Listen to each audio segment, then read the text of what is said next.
When we were younger, we used to ask my father about his time at Manzanar. My dad would say, "Oh, I was really young then, I don't remember." And my grandfather would just say, "Yeah, I don't want to remember that time. It was a bad time." And it was this mystery around this hole in their experience that we never understood, that shaped clearly who they were and then in turn who we were.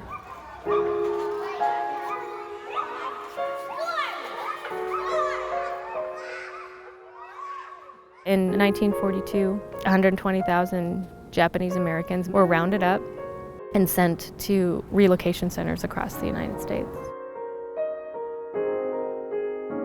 There's an iconic photo of 3 young boys behind a barbed wire fence, juxtaposed with being sort of trapped in such a beautiful place. The tall boy in the white shirt is actually my father. My father's now in his 80s, and we found the other 2 boys in the picture, and we decided that we should get them all together and recreate that photo before we run out of time.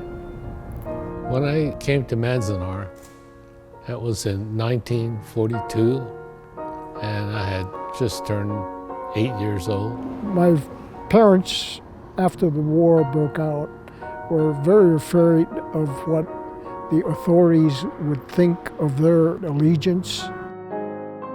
So they just burned family heirlooms. That was pretty traumatic.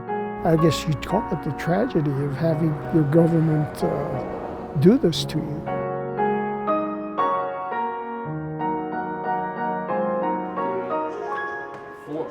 My barracks was 2213-1. The inside of the barracks were very small, just a bare room with nothing else except for a cot.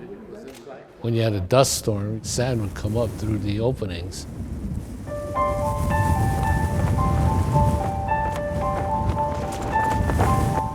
I got up about 5:30 in the morning, went out, took a cold shower, and then went out walking, maybe about a mile.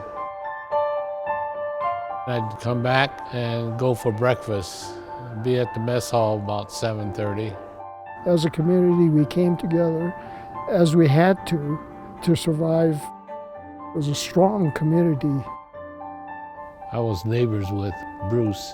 Of course, he was older than me, so I sort of followed him. I used to be a pretty good marble player, and we used to challenge other kids play marbles by having a circle. We did the normal thing that all the other kids did, you know, we played marbles or tag game. We used to play basketball. Oh, there was one thing I remembered. Bruce and I and a few other boys, we made slingshots. Somebody hit a bird, and it was a sparrow. So we took it home to Bruce's mother. She plucked the feathers off, and she made a meal out of that.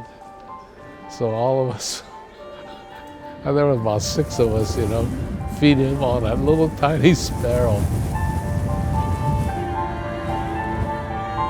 Until you're here, you just don't understand. Today we were in 104-degree heat. We had 40-mile-an-hour winds, and I think about my daughter and my nieces and nephews, all of who, you know, are the ages of when my dad and Bruce and Bob were here, and I think, how could anyone ever have subjected them to that? Like, I can't imagine my daughter out here. And so just the perseverance that my dad exhibited, it's amazing to me, actually.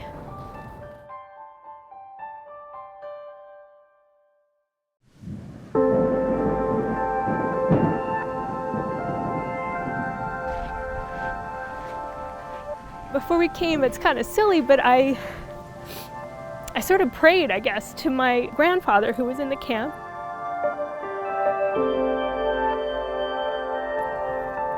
And my aunt, my dad's sister, who passed 2 years ago. And I just said, I hope you can help us find some things to show you we're here. we were looking at one of the barracks, and my brother Ken looked down and said, "Hey Bob, come here." And we looked and we found a marble. And my dad and Bruce and Bob talked about they'd play marbles together. And then we were looking for the chicken coop that my grandfather built, and there were all these cement blocks everywhere, and we thought we're never gonna find it. I knew my grandfather had marked the spot, so we pushed away some dirt, and under the corner, under the dirt, my grandfather had inscribed his last name.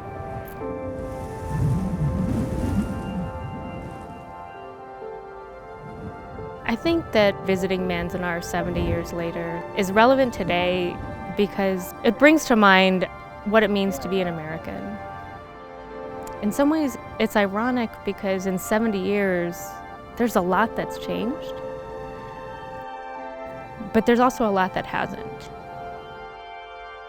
Manzanar just serves as this testament to not only that injustice, but a reminder that we have to see each other as human beings.